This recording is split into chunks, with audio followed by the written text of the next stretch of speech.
എല്ലാ മാധ്യമ സുഹൃത്തുക്കൾക്കും നമസ്കാരം. എൻ്റെ പേര് ആലങ്കോട് സുരേന്ദ്രൻ, KPMSൻ്റെ ജനറൽ സെക്രട്ടറിയാണ്. വളരെ ഒരു പ്രധാനപ്പെട്ട വിഷയം അത് ഒന്ന് പത്രക്കാരുടെ മുന്നിൽ അവതരിപ്പിക്കുവാൻ വേണ്ടിയാണ് ഈ പത്രസമ്മേളനം ചേർത്തിട്ടുള്ളത്. നമുക്ക് ഏവർക്കും അറിയാവുന്നതുപോലെ കണ്ണൂർ അഞ്ചരക്കണ്ടി ദന്തൽ കോളേജ് വിദ്യാർത്ഥി നിതിൻ രാജിൻ്റെ ദുരൂഹമായിട്ടുള്ള വേർപാട്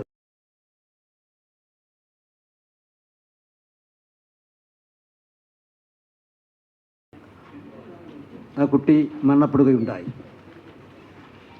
ഈ വിഷയവുമായി ബന്ധപ്പെട്ട് കോളേജിലെ രണ്ട് പ്രധാനപ്പെട്ട അധ്യാപകർ, കോളേജിലെ HOD ഡോക്ടർ MK റാമും അതോടൊപ്പം തന്നെ ഡോക്ടർ സംഗീത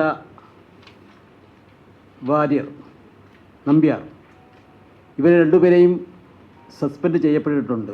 പക്ഷേ സംഭവം നടന്ന് 4 ദിവസമായിട്ടും ഇവരെ കസ്റ്റഡിയിലെടുക്കുവാനോ നിയമത്തിൻ്റെ മുന്നിൽ കൊണ്ടുവരുവാനോ പോലീസിന് കഴിഞ്ഞിട്ടില്ല. ഇതിൽ വളരെയേറെ ദുരൂഹതകളുണ്ട്. ആ കോളേജിൻ്റെ മാനേജ്മെൻറ്റ് ഇതുവരെയും ഒരു പ്രതികരണവും നടത്തിയിട്ടില്ല. പ്രസ്റ്റേജ് എഡ്യൂക്കേഷൻ ട്രസ്റ്റാണ് ആ കോളേജിൻ്റെ മാനേജ്മെൻ്റ് എന്ന് പറയുന്നത്. അഞ്ചരക്കണ്ടി എന്ന് പറയുന്ന പ്രദേശം ഇന്ത്യക്ക് സ്വാതന്ത്ര്യം കിട്ടുന്നതിന് മുമ്പ് തന്നെ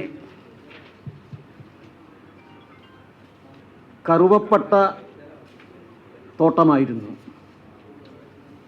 സുഗന്ധവ്യഞ്ജനങ്ങളുടെ ഭാഗത്തു നിന്നുമുള്ളതായിട്ടുള്ള കറുവപ്പട്ട സംസ്കരിച്ച് വിദേശത്ത് കടത്തി കോടികൾ സമ്പാദിക്കുന്ന ഒരു പ്രദേശമായിരുന്നു ഈ പ്രദേശം.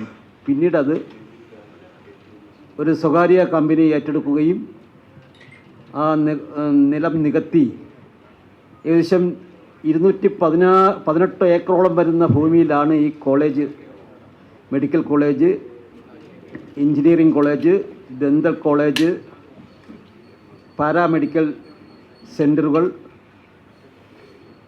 അങ്ങനെ നിരവധിയായിട്ടുള്ള വിദ്യാഭ്യാസ സമുച്ചയങ്ങൾ ആ ക്യാമ്പസിനകത്തുണ്ട്. ഞങ്ങളിത് പറയുന്നത് തിരുവനന്തപുരത്ത് നെടുമങ്ങാടുള്ള നെട്ടറച്ച എന്ന് പറയുന്ന സ്ഥലത്തുള്ള ഒരു പാവപ്പെട്ട കുടുംബത്തിലെ അംഗമാണ് നിതിൻ രാജ്. അച്ഛൻ പെയിൻറ്റിങ് തൊഴിലാളിയാണ്. അമ്മയ്ക്ക് വേറെ വരുമാനമൊന്നുമില്ല.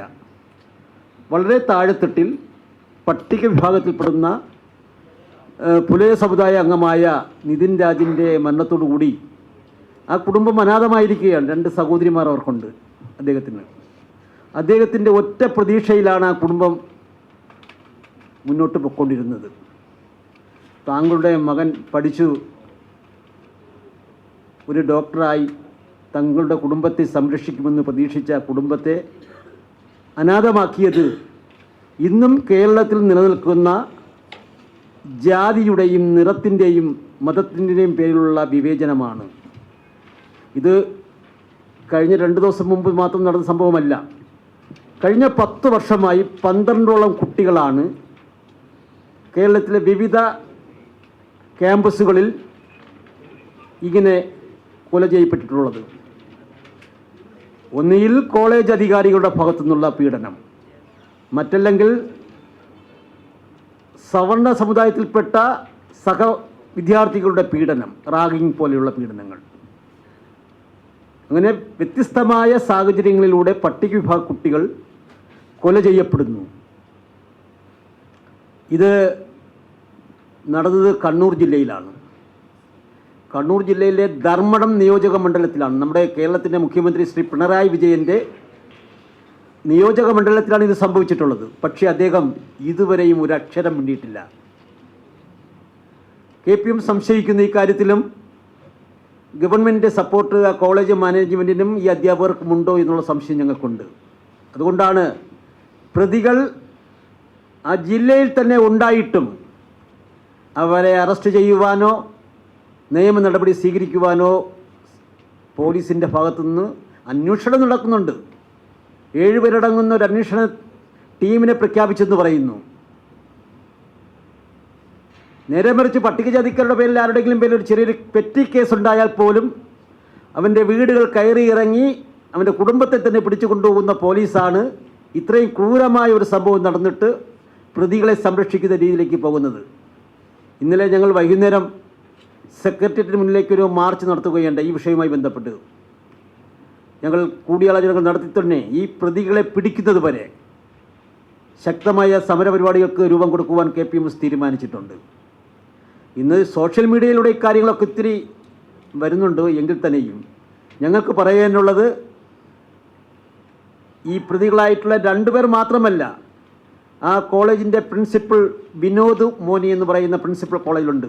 ഈ സംഭവങ്ങൾ നടക്കുമ്പോൾ തന്നെ കുട്ടികളുടെ പരാതികൾ ഈ പ്രിൻസിപ്പളിൻ്റെ ചെവിയിലെത്തിയിട്ടുണ്ട്. പക്ഷേ അദ്ദേഹം ഒരു പ്രിൻസിപ്പളിൻ്റെ ചുമതല എന്താണെന്ന് മനസ്സിലാക്കി ഇത്തരം കാര്യങ്ങളിൽ ഇടപെടുവാൻ അദ്ദേഹം ഒന്നും തന്നെ ചെയ്തിട്ടില്ല. അതുകൊണ്ട് അദ്ദേഹത്തെയും പ്രതിയാക്കണമെന്നാണ് ഞങ്ങൾ ആവശ്യപ്പെടുന്നത്.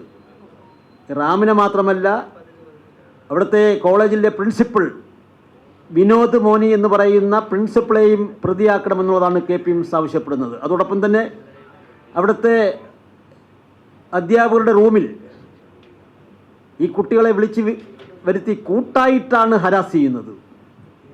കൈവെട്ടും കാലുവെട്ടും, പിന്നെ കുടുംബത്തിലെ അച്ഛനെയും അമ്മയെയും ആക്ഷേപിക്കാം.